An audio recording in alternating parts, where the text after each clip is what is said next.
Ladies and gentlemen, thank you for standing by and welcome to the Aqua Metals Full Year 2020 Results Earnings Call. At this time, all participants are in a listen-only mode. After the speaker's presentation, there will be a question and answer session. To ask a question during the session, you'll need to press star one on your telephone. Please be advised that today's conference is being recorded. If you require any further assistance, please press star zero. I would now like to hand the conference over to your speaker today, Glenn Axelrod, Investor Relations. Thank you. Please go ahead, sir. Thank you, Christine. And thank you, everybody, for joining our call today. I want to welcome you to Aqua Metals' fourth quarter and year-end 2020 conference call. Earlier today, Aqua Metals released financial results for the quarter ended December 31st, 2020. This release is available on the investor section of the company's website at www.aquametals.com. Joining us for today's call from management is Steve Cotton, President and CEO, as well as Judd Merrill, the company's Chief Financial Officer. Today's call will also include a PowerPoint presentation, which is available via the webinar portal from the link provided in today's and last week's press releases. If you are not logged in and want to follow the slides along with management's formal comments, please log into that portal now. During today's call, management will be making forward-looking statements. Please refer to the company's report on Form 10-K filed today, February 25th, for a summary of the forward-looking statements and the risks, uncertainties, and other factors that could cause actual results to differ materially from those forward-looking statements. Aqua Metals cautions investors not to place undue reliance on any forward-looking statements. The company does not undertake and specifically disclaims any obligation to update or revise its statements to reflect new circumstances or unanticipated events as they occur, except as required by law. And as a reminder, after Steve's and Judd's formal comments, we're going to be taking questions. Questions will be accepted over the telephone from analysts, and all other investors who want to submit a question, please do so using the online webinar portal provided in today's and last week's press releases. We will take as many questions as we can in our available time. With that said, I'd like to turn the call over to Steve Cotton, CEO of Aqua Metals. Steve, please go ahead. Thank you, Glenn. Appreciate that. So here's the safe harbor that Glenn was referring to for those of you that are following us with the deck. And I'm going to move on to the first slide, which is a slide about our mission as a company. And that is to provide sustainable metals recycling for metals that are strategic to the energy storage applications out there in the world. And our proven breakthrough technology called Aqua Refining delivers raw materials right back into the manufacturing supply chain in a clean and economical way that's going to reduce the over-reliance on mining to meet demand. So I'm going to take everybody through a Horizon 1 and a Horizon 2 view of our climate-friendly methodology that we see to meet the rapidly growing energy storage and strategic metals demand that's associated with that rapidly growing energy storage market. In Horizon 1, the backdrop is that the recycled lead market is slated to surpass $19 billion by the year 2026. More than 6 million tons of lead collected for reuse each year is a large volume that's going to continue to increase. Lead batteries power 1.4 billion automobiles worldwide. And take note that many automobiles that are put on the road today have 2 lead-acid batteries in them if they have an internal combustion engine, which is the start-stop for the stop signs and stop lights. So there's more lead in cars that are being produced, as well as in electric vehicles. There's lead batteries in most electric vehicles that are produced as well. And that's feeding the growth of the market. Over 80% of lead in every new lead-acid battery is secondary, or also known as recycled lead. It's an amazing circular economy story that the lead recycling industry has achieved by being able to put most of the lead in the old batteries back into the new ones and supplement the market growth, that 20% or so, with the mining to feed that market growth. But if you look at Horizon 2, in addition to the lead market, last year, lithium-ion batteries containing nearly $1 billion in multiple strategic metals, not just lead as a singular metal like for the lead-acid industry, but multiple metals, which we'll go through as we talk through the deck today, are being landfilled. If this continues, by the year 2025, that's $12 billion with the growth of the lithium-ion market that would be landfilled of all those strategic metals. Not only the loss of the strategic metals, but not a great environmental solution. 30 million EVs are expected to be produced annually by the year 2027. That's going to require 1.8 million metric tons of lithium, which is 5 times what is already mined today, let alone the other metals. So let's talk about Aqua Metals at a glance as a company that's going to be addressing all these things. We've developed Aqua Refining already, which is a commercially available and commercially ready, sustainable battery recycling technology. Aqua Refining uses water instead of fire and organic acids that are biodegradable to create a very ultra-pure lead, in our case 99.996%, one atom at a time.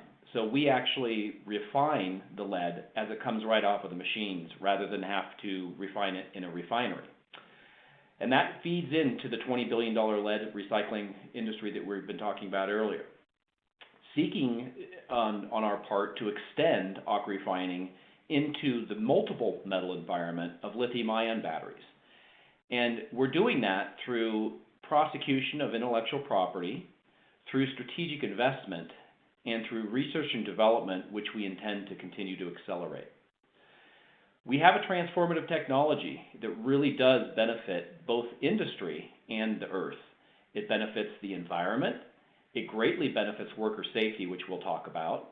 It benefits battery performance and battery life, and it benefits the economics of the entire supply chain and value proposition, which we'll also speak about.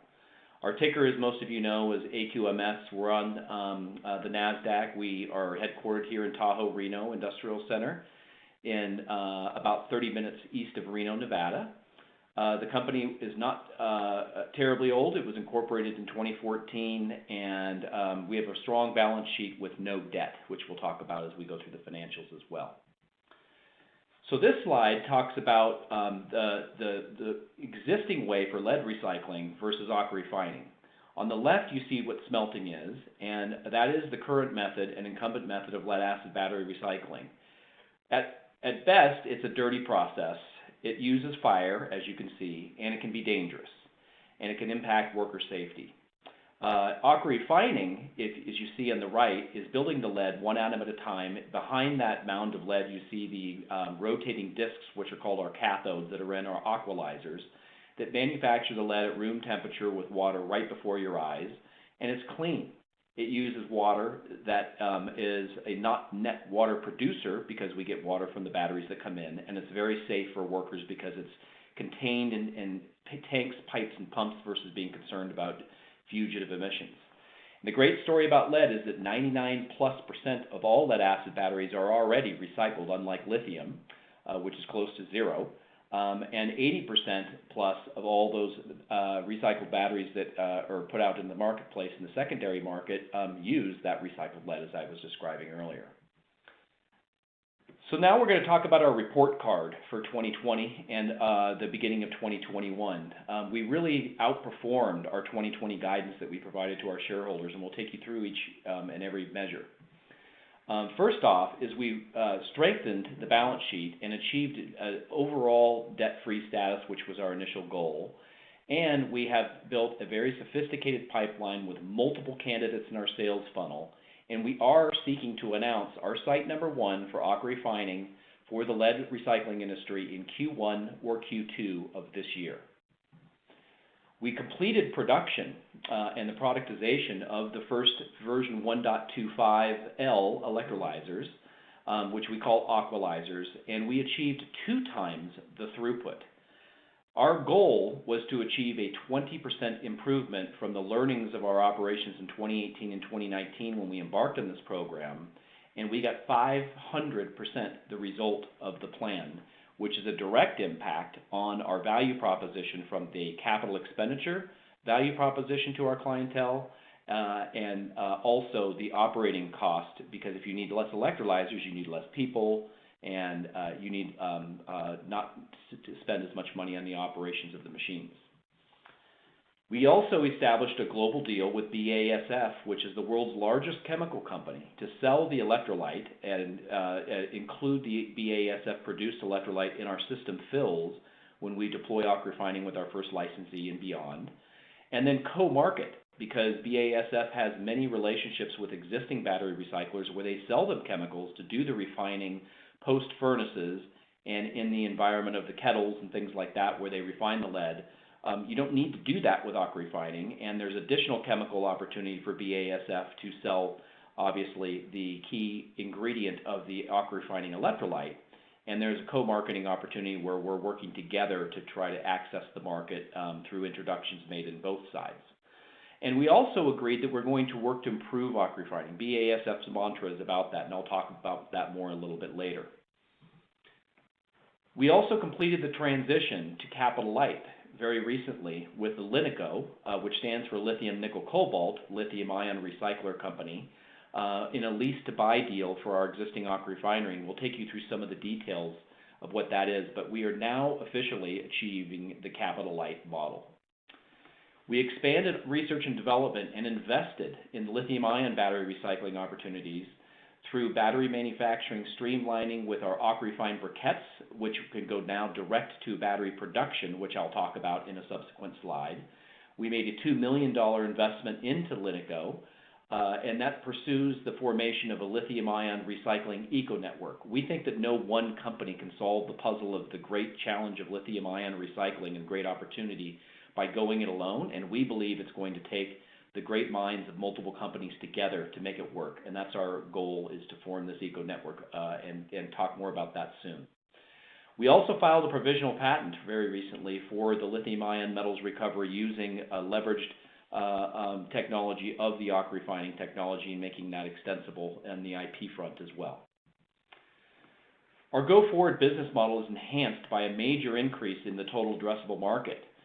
Very recently, we were talking about the lead recycling market, which we continue to talk about, achieving about a $19 billion size by the year 2026. It's an existing, very large, very mature market that's ripe for an upgrade for AquaRefining with a cumulative annual growth rate of 3.5%, so it's growing at a nice clip.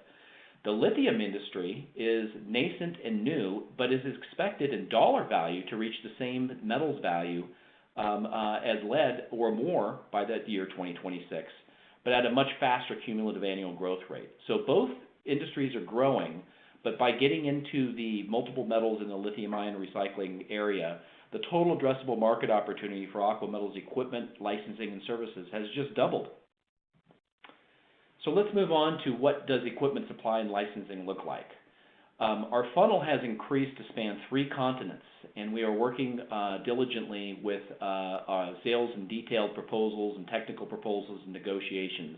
And as I said before, expect to announce our first licensee partnership. In the long term, let's talk about what licensing looks like. The model is built, and that pipeline is strong and more robust than it's ever been. We are seeking engineering revenues, much like you hire an architect to design a building or an expansion of your house, which would be 6 to 7 figures of revenue per project. And then possible equipment supply revenue of over $10 million per project for a project of a significant size. It could be much larger than that, into the tens of millions, and it could be smaller than that if it's a trial or a pilot type of a site. Then, once the equipment is deployed and commissioned, witness test, and goes into production at the licensee's facility, the recurring revenue for the company of Aqua Metals comes from running royalties. And we believe we can achieve a strong running royalty because already we've achieved a 10% rough premium on the lead that we sold when we were producing lead, proving the technology, manufacturing 35,000 ingots in the years 2018 and 2019. And we believe that that premium can be shared with licensees. And that is a very interesting premium value because the demand for premium lead is going up rapidly. As I said before, the second battery in internal combustion engines, as an example, is an advanced lead acid battery, much like what you see in the data center batteries. And those require more of a pure lead, and there's a very strong growth in demand for ultra pure lead.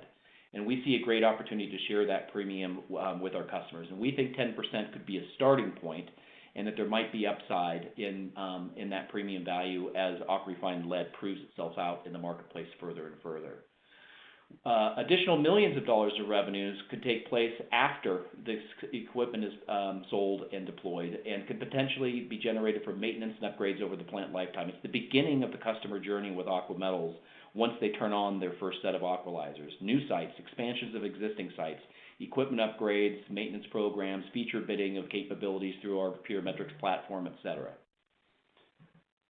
So now moving on to what AquaRefining looks like in 3 scenarios. This slide covers 2 of them.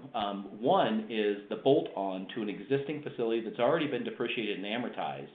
And the goal there could be to increase the production without increasing the emissions by adding the AquaRefining, but keeping the same furnace capacity and running those furnaces much more efficiently. In fact, when you divert the paste, which is about 50% of lead, through the AquaRefining process, the furnaces in the smelting process become more melters at lower temperatures that run much more efficiently and are much more cost effective to operate and much more safe for the workers, because you're really melting instead of smelting.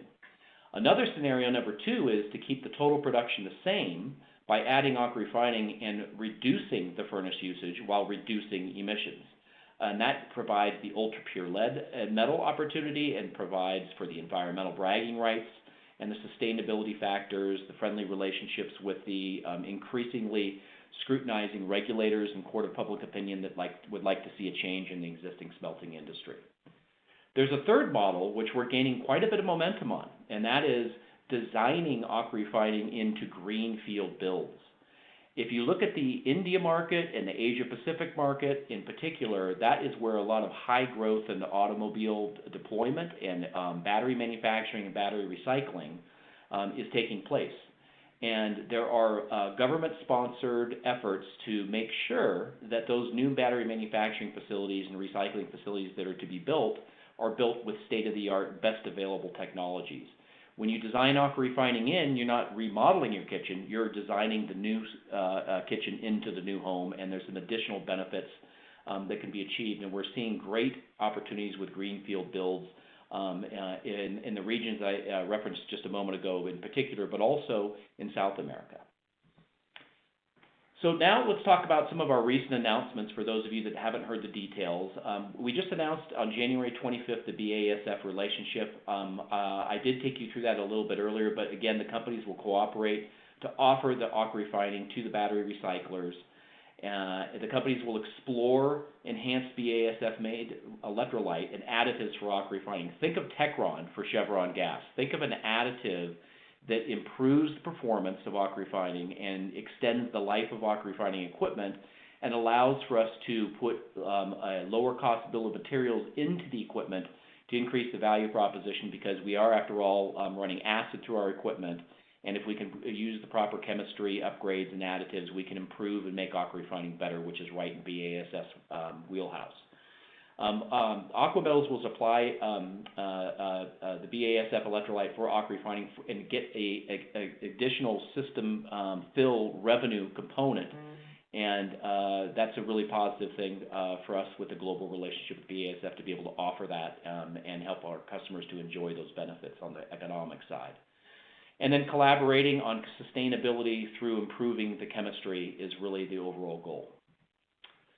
We also announced on January 27th the new process that replaces a traditional process as an alternative from taking the briquettes that come out of the AquaRefining process that you see in the left with the gloved hand holding the AquaRefined briquette, which is the compressed spongy lead that you see in the very left, and putting that directly into the battery manufacturing process. Anytime you can streamline the production of a commodity, that's big news. And the battery industry is quite excited about this. Our customer engagements, this is enhanced greatly because the value of putting in AquaRefining now allows 2 products to come out of AquaRefining for lead, which is the ingots that you see in the upper right, which is the traditional process, or bypassing that altogether and going straight to a metal oxide type production and going right into battery manufacturing. It's particularly useful when the battery recycling is adjacent to the battery manufacturing facility, which we see in many instances with vertically integrated companies, or down the road even, because you can transport those briquettes in situ and get them into that new process. So we see that as a very promising opportunity with our prospective client base in the industry. We also announced in February 16th and 17th the sale of the Aqua Refining in the form of a lease-to-buy agreement. And that's actually a real positive for Aqua Metals for a bunch of reasons that we'll talk about.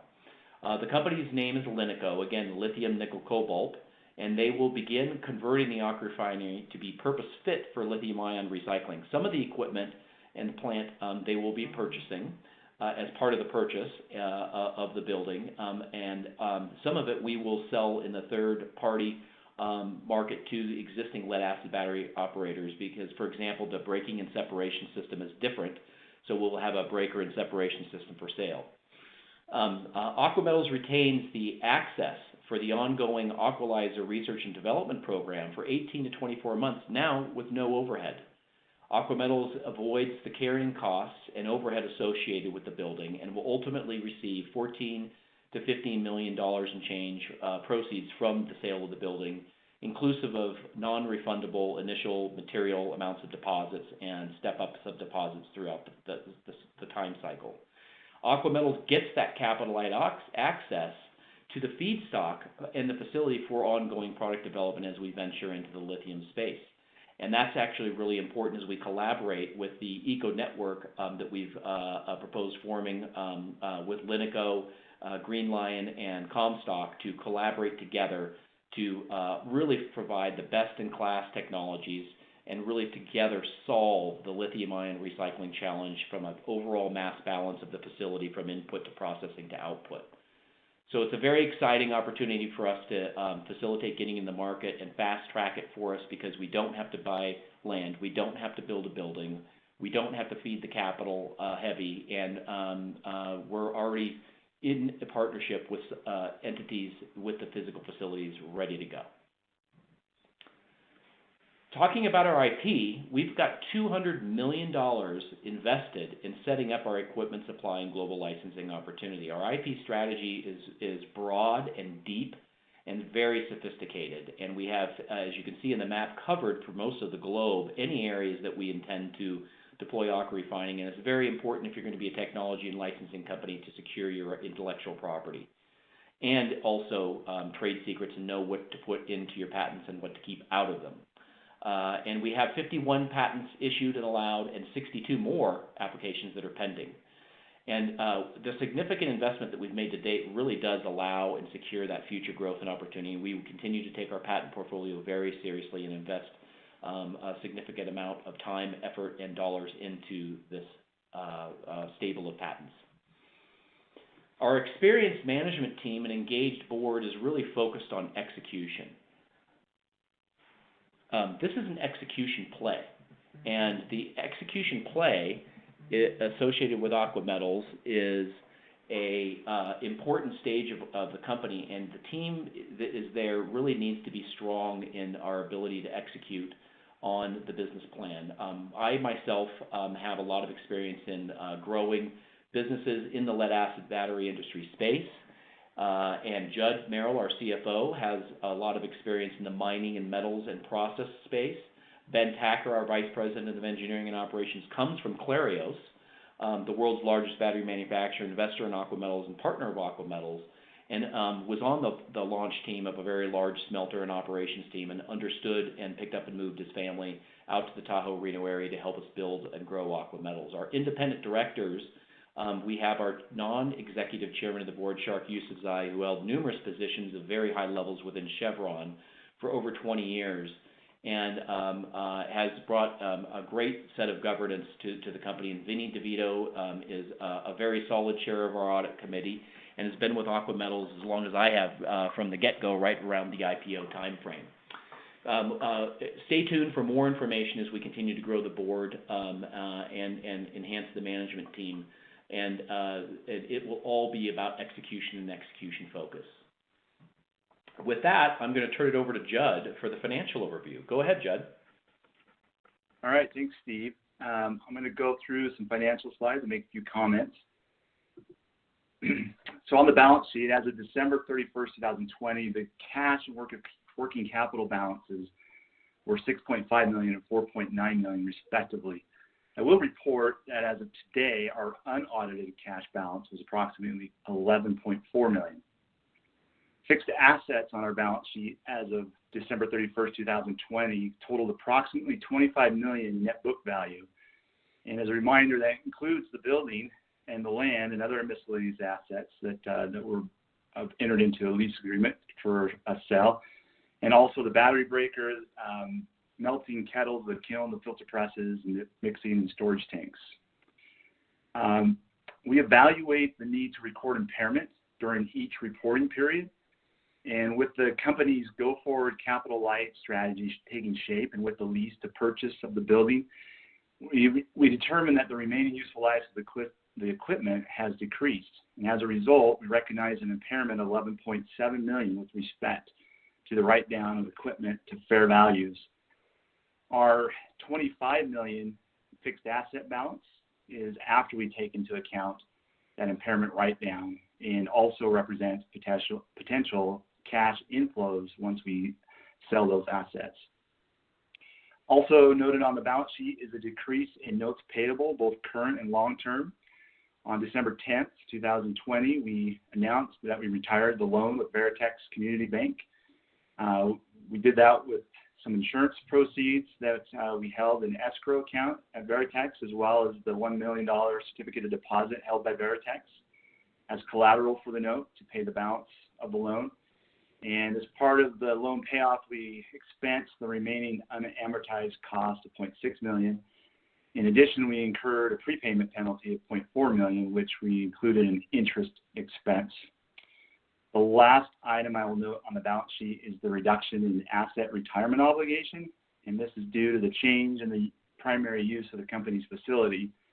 So the written determination issued to the company requiring the facility closure trust deposit was terminated by NDEP, and that was on December 9th, 2020, and that's retirement obligation was terminated as well. I'm going to move now to the income statement. Our lead, as we've discussed all year, our lead recycling facility was not in production during 2020 as a result of the fire that happened in 2019, and as part of our acceleration to our licensing strategy. So during the year, any revenue that resulted was from the sale of inventory that consisted of lead compounds that were generated during the pre-fire operations, and we still have some more of that inventory. Cost of product sales includes raw materials and supplies and other related costs, such as salaries and benefits and consulting and outside services. This of course decreased by 78% for the 12 months ended December 31st, 2020, as compared to the 12 months ended December 31st, 2019. Of course, this decrease was due to the discontinuation of commercial production at the Aqua refinery. You also see the other big item on the income statement is the impairment loss that I discussed related to our fixed assets. It is recorded as other expense on the income statement. Including the impairment loss, the company had a net loss of $24.7 million, or negative 41 cents per basic and diluted share, compared to a net loss of $44.8 or a negative 86 cents per basic and diluted share for the year ended December 31st, 2019. If you refer to our press release that came out, our earnings release that came out today, we provided a non-GAAP adjustment, adjusted net loss that excludes the effect of the fixed asset impairment expense and also the prior period effects of the non-cash Veolia payments. Based on this reconciliation, again, not in GAAP, we show an adjusted net loss of $13.4 million, or negative 22 cents per basic and diluted share for the year ended December 31st, 2020. Now I'll move to the cash flow statement. Net cash used in operating activities for the years ended December 31st, 2020 and December 31st, 2019 was $11.0 million and $25.2 million respectively. Net cash used in operating activities during each of these periods consisted primarily of our net loss adjusted for non-cash items such as depreciation and amortization, stock-based comp charges, as well as net changes in working capital. We also note that the net cash provided by financing activities for the year ended December 31st, 2020 consisted of payments of $9.3 million for the retirement of the Veritex loan, and that was partially offset by insurance-related escrow and certificate of deposit funds that totaled approximately $8.7 million that was used to extinguish the note. In addition, the company received $3.7 million net proceeds from ATM share sales. If we look at our monthly basic burn rate during the year, which includes basic monthly plan expenses and corporate overhead, it was approximately $730,000 per month in 2020 as compared to $2 million per month in 2019. We anticipate starting in April of this year, 2021, with the lease purchase option of the plan, our monthly cash needs are estimated to be between $600,000 to $650,000 per month. Lease payments and anticipated shared services revenue should reduce our go-forward cash needs even further. Since we still have access to the building, the lab, and some office space, the company will also realize some savings by not having to move quickly out of the building. My final comment on the cash flow is that we raised approximately, in total, $10.7 million through opportunistic share sales under our at-the-market issuance share sales agreement. As I stated, a little over $3 million last year and the remainder this year. We also announced last week that we established a second ATM for up to $30 million. The use of the ATM in the prior months was used as an insurance policy to strengthen the company's balance sheet and to secure our transition to licensing, and also our decision to defer immediate cash flow from an outright plant sale in favor of the strategic relationship with Linico. The company has adopted a policy of always having an ATM in place as a go-forward approach to ensure that we are prepared to take advantage of strategic opportunities that we may have with our licensing and lithium recycling goals. The ATM, in our opinion, has the lowest cost of capital and most flexible terms, meaning we don't have to use it unless there's a reason to. Just a few other updates and financial area of information. As of December 31st, 2020, we reported that we received approximately $23.4 million in insurance proceeds from insurance carriers. Just last week, we received a small progress payment of $100,000. We continue to believe, based on our estimates, and as of today, the date of this report, we believe that additional payments will be made. These are going to be related to our cleanup cost, engineering work, and building repair. We're getting very close. We've also submitted a significant claim on our business interruption cost recovery. As we stated in the past, we intend to vigorously pursue receipt of remaining insurance proceeds to satisfy all of our property and casualty and our business interruption losses, subject to those coverage limits. As Steve mentioned, and as we announced last week, we reached an agreement to lease with additional purchase deposits our McCarran, Nevada plant. This non-core asset disposition was driven by our accelerated focus on our capital-light equipment supply and licensing strategy. The agreement was reached with Linico, as Steve mentioned, an entity that we're very excited about and is focused on sustainable lithium-ion battery recycling. On the lease commences April 1st and April 1st of this year and expires on March 31st, 2023. And during this lease term, Linico has the option to purchase the land and facilities at a purchase price of $14.25 million if the option is exercised and the sale is completed by October 1st of 2022. And then if not, it's $15.25 million if the option is exercised and the sale is completed after October 1st, 2022, but prior to March 31st, 2023. As we mentioned, the purchase option is subject to Linico's payment of a non-refundable deposit totaling $3.25 million. The lease agreement is a triple net lease, and Linico will be responsible for costs including maintenance, utilities, insurance, and property tax. The lease payments starting in April start at $68,000 per month, increasing to $100.6 thousand in the last 6 months of the lease. If we go for the full 2-year term, the lease payments applied to the purchase price would total lease payments are not applied to the purchase price, but they would total up to $1.9 million during that contract term. Again, the deposits are non-refundable. The lease to buy structure is beneficial to Aqua Metals from both a financial and operational perspective, as it allows the company to continue utilizing facilities for our research and development activities, including the lab in office space. We've also signed a shared services agreement with Linico that will pay Aqua Metals for services to assist Linico in its initial startup and progression. These services may include some HR and IT, accounting, drafting, lab and engineering services.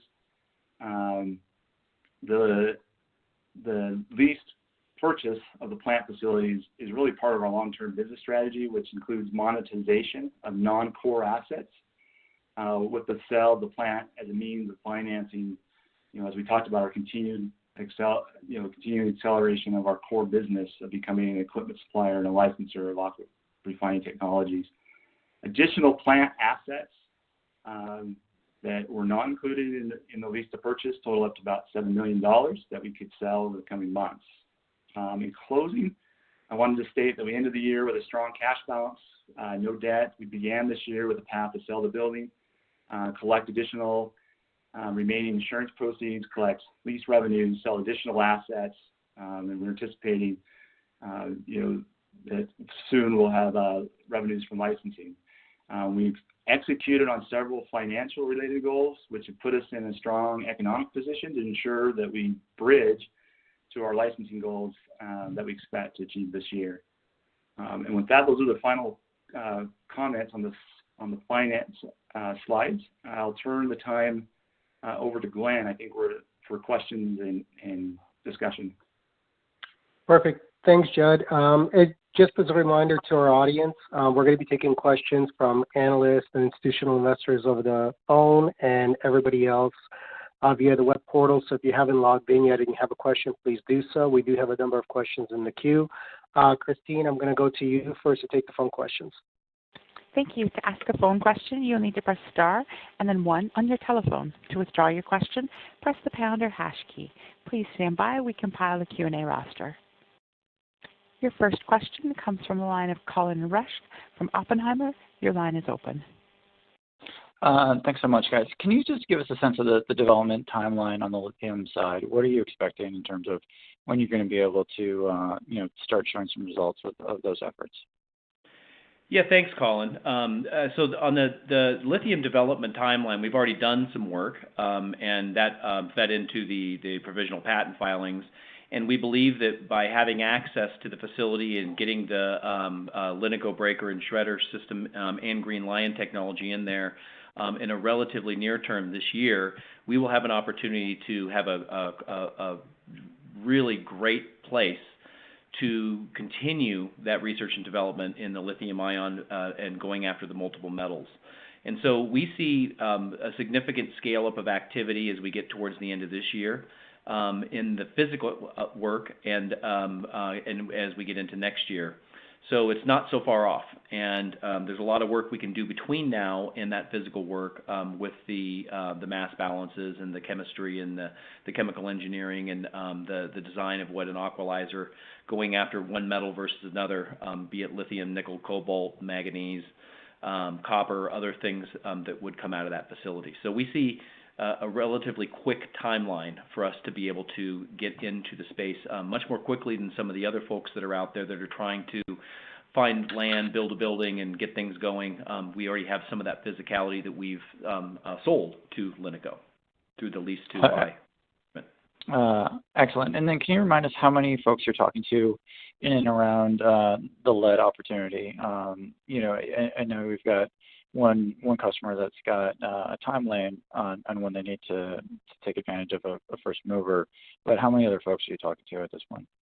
Yeah, so we have a robust sales funnel, and it spans a few continents, and it's inclusive of Clarios, and we're talking to Clarios all the time in addition to the prospective other clients. And the sales funnel is progressing both in volume and quality really of the sales funnel, but also in the maturity of each engagement in the sales funnel. What I mean by that is now that we have the finalized specs of 1.25 and some other anticipated improvements that we expect, we definitely have been able to hone in on the final configurations of what each one of those would look like, and the particular sites, and feel really good about that sales funnel. And I think that as we're guiding here, Q1, Q2 timeframe is when we expect that we can inform the market how we've chosen to move forward. Great. Thanks so much, guys. Thank you. Okay. Christine, maybe pull for questions on the phone again, and then we'll go to some online questions.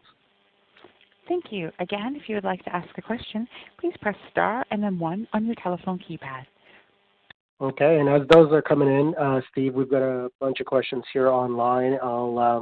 And a lot of them sort of are repetitive, so I'll try to do my best to summarize it. I think a lot of this was answered earlier, but we'll just get you to know some of this in a little bit more detail. So can you explain the Aqua Metals Load Linico Greenline relationship and why you chose to go this partnership road versus do it alone strategy when it comes to lithium ion? Yeah, so it's really, Aqua Metals is migrated to a capital light philosophy and business model. And so this partnership and group of companies creates a great opportunity for really all parties involved, inclusive of Aqua Metals, to work together. As we stand here today, no single entity has fully sold end-to-end what a clean hydrometallurgical, environmentally safe and worker-safe lithium-ion recycling world is going to look like in the future. But we've got the land, we've got the AquaRefinery building, we've got Linico as the aggregator of the technologies from Greenline and Aqua Metals potentially, as well as other suppliers, and we've got Comstock, who has provided quite a bit of capital to Linico to stand up the facility and has a lot of great experience in mining and metals. I'll also note that Greenline has a strong technology base in lithium-ion recycling from battery manufacturing of lithium-ion. We have strong lithium experience in our science and technology organization with great experience in the lithium space in the past. And so by combining the forces and specialties and areas of focus of each company, we believe collectively that would create the best outcome. And that's the approach that we've chosen to take, and that's why we've defined it as an eco-network. And we'll be talking more about what that eco-network means and other companies that potentially would be folding into the eco-network to help stand up lithium recycling in a clean way once and for all. Okay. Thank you for that. Next question. Can you provide a little bit more color around the progress of discussions you've had around your first licensing-led recycling customer, and maybe remind people about the exclusive relationship that's in place currently and how you're dealing with it? Sure. So the exclusive relationship that is probably being referred to is Clarios' investment in Aqua Metals that took place in 2017. Clarios, at that time, we announced, invested $10 million in Aqua Metals. At the time, they were Johnson Controls Power Systems Division. They're now called Clarios. That investment included, in addition to all the lead 35,000 ingots they purchased from us at a premium in 2018 and 2019, access to the AquaRefining technology to deploy in there or some of their partners' facilities in a first mover's advantage scenario. That portion of the agreement does come to a close in June of 2021, so June of this year. And that's a good natural timing because, as we declared in December of last year, we're product ready with our version 1.25L electrolyzers, which is the productized version of what we operated in 2018 and 2019. And so Clarios is evaluating and looking at the best option to look at deploying AquaRefining technology in the way they'd like to do it. And in the meantime, we're talking to many others that are in spanning those three continents, ranging from greenfield builds to bolt-on type scenarios. And that spans, again, Asia Pacific and North America and India and South America for that matter. So there's quite a great sales funnel that's in there, and it's up to Aqua Metals ultimately to work out what the best deal is for the company and for the shareholders. And we're hopeful that we'll be able to work out a deal with everybody in that sales funnel and put that into the right serial order. And that's our plan. Thank you for that. Next question. What kind of protection and/or head start does the provisional patent you've recently filed give you against possible competition? So the IP around lithium recycling is getting further along across the board everywhere you look right now. Fortunately, Aqua Refining IP from that bevy of patents that I was mentioning in the presentation, some of those processes and things like that can apply. But the lithium provisional patent allows us to put into place the way provisional patents work is you have up to a year to enhance that. And we'll be working with our eco network that we're forming with these companies to identify how best we work together and what Aqua Metals can continue to pursue. We've laid down some particular things around how we plate metals with the aqualizers. And again, right now we see them plating lead, but they can plate all these various metals and potentially even get those into a metal oxide form. But we want to focus where we're going to add the most value and where we're going to team up with our partners that we've already established and announced. So together, we're collectively offering the best solution for the planet and the industry. Thank you for that. I think you touched a little bit on this point during your formal comments, but specific question, does BASF partnership agreement provide any exclusivity to either party? So there's not really an exclusivity element of it other than the BASF made electrolyte will be included with Aqua Metals system fills. And that's really to the advantage of the licensee for surety of supply. But also from a cost perspective, we do have a global supply arrangement with BASF, and we can get the best price for the client. Ultimately, when the client begins operating, they have the option to continue to purchase BASF electrolyte or shop around if they so choose. But as we continue to work with BASF with additives and specializing that electrolyte, there could be some advantages of putting in a BASF-made enhanced electrolyte solution, for the aqualizers. Think of that as like the electrolyte with the Techron or the higher octane for our engines, but the clients can put other stuff in there if they so choose. Okay, thank you. Next question deals with cash and cash flow. Judd provided some commentary regarding how he sees the burn rate at the company changing over the next little while. When it comes to your decision to lease the building versus to giving an outright sale, what was the primary driver for that given your low cash position? And how did you sort of think about strategically to offset that? Yeah, I'll take that question, Glenn. A lot of what drove it is there's a strategic opportunity to work with a lithium recycler who, that we wanted to invest in, that we did, and so that was a big consideration. The other piece is, we are still doing some of our own additional R&D and work on our lead process, and this arrangement allows us to stay in the building and still work on those processes. And so that was very attractive as well.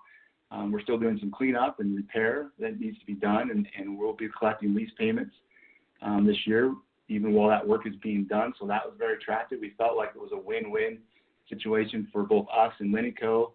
Allows them to get in and start doing some things that they need to do, and it allows us to remain. The structure of the lease payments and the deposits and the shared services and then just some cost savings and not having to move. We started adding up all those economic benefits. It looked good and it fits into our model. So those were some of the reasons why we took a look at it that way. Okay, thank you for that. There's two questions in the queue that really haven't been addressed on the call yet. So after the next two questions, unless there's any others that come in, we'll end the call. But the next question is, given the Biden administration's push for the U.S. to be more self-sustaining with regard to supply chains for vital materials, as well as their push for more green options. Do you expect any help from government, or what do you see government's role as it pertains to Aqua Metals? Yeah, that's a great question, and we agree that the current administration's view on green technology and also keeping jobs in the U.S. Is going to be very helpful for Aqua Metals. And it's not lost on us that interaction with the various government institutions like DOE and DARPA and others that can really help from a not only just a grant and funding perspective, but from a policy perspective to make sure that the existing battery recycling facilities in the U.S. Get the upgrades so they can continue to operate and create jobs and keep jobs. And the concept of build back better does fit because those are depreciated, amortized facilities that could potentially be Aqua fit and really breathe new life into the future of their contribution not only to the environment but to the economy in the U.S. So we see a great opportunity there, and also just from a setting the tone perspective on a global stage. I think that from a global perspective, the world is more and more in recognition that we have climate change and we don't have much time, and we do need to make some changes in the way that we handle our industrial processes. And stored energy is right in the middle of that. And so I think that policies as well as grants and support from government institutions are things that we welcome and we will seek. So hopefully that answers the question. Super. Thank you for that.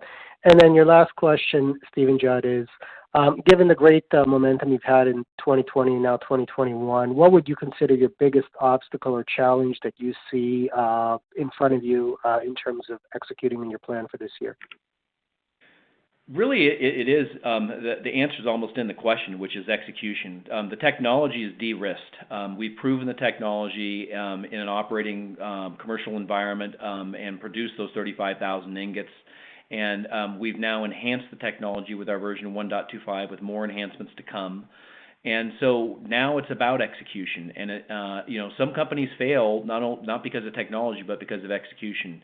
So that's when it boils down to what's your team and what's your team structure and what's your culture. And we believe that we have the team to take this forward and to execute both from a managerial perspective all the way through individual contributors that are pulling us through. And I'll cite one specific example, which is that the team that we selected to do the 1.25 Aqualyzer program is a specially fit team for not only running that program and being able to produce electrolyzers, aqualyzers, but be able to go out in the field and be customer-facing types of individuals that have had experience in that arena. And that's really important when you're executing, and you have to think about those things ahead of time so you're ready when the time comes. And so that's what we're really focused on. And the risk really is, can we execute? But the answer to that risk is look at our team and decide if you think we've got the team. Perfect. Thank you, Steve. There are no further questions in the queue that have not yet been answered, so I'm going to ask you for some closing remarks, and then we'll end the call.